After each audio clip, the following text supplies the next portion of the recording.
అప్పుడు ముఖ్యమంత్రి ఉన్న చంద్రబాబు నాయుడు ఆయన మహబూబ్నగర్ జిల్లాను దత్తత తీసుకున్నాడు.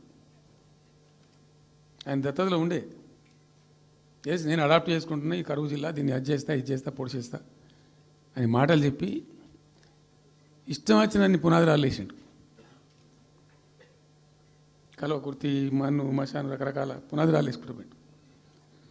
ఉద్యమ సందర్భంగా నేను చేసే ఉపన్యాసాలలో నేను మాట్లాడేది ఈ పునాదురాలన్నీ ఎందుకు మనకు పట్క ఏడుస్తానిక చూస్తానిక ఏం లాభము, ఈ రాళ్ళని కృష్ణానదిలో అడ్డమేస్తూ చెక్కడమని అయితే భయ అనేది నేను నవ్వేది, జనం సప్పట్లు కొట్టేది సభలలో నేను చెప్తుంటే.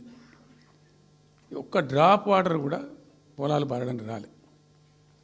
తత్ఫలితమైంది net result. What was the net result? Palamuru జిల్లాలో ప్రతి తాలూకా కేంద్రం అంటే ప్రతి నియోజకవర్గ కేంద్రం నుంచి వలసలు పోవడానికి ప్రజలు ప్రతి బొంబాయి నుంచి bus, Narayanpet Bombay bus, Wanaparthy Bombay bus, ఇంచుమించు అన్ని తాలూకాల నుంచి బొంబాయికి డైరెక్ట్గా బస్సు. ఏం చేస్తారు? ప్రజలు పొట్ట చేత పట్టుకొని వలస పోవాలి, బతకపోవడు తప్ప ఇంకో గతి లేదు.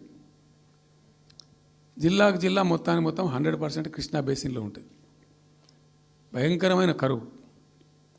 చివరికి ఆ జిల్లాలో ఉండే అనేక మంది కవులు అనేక పాటలు రాసిండ్రు.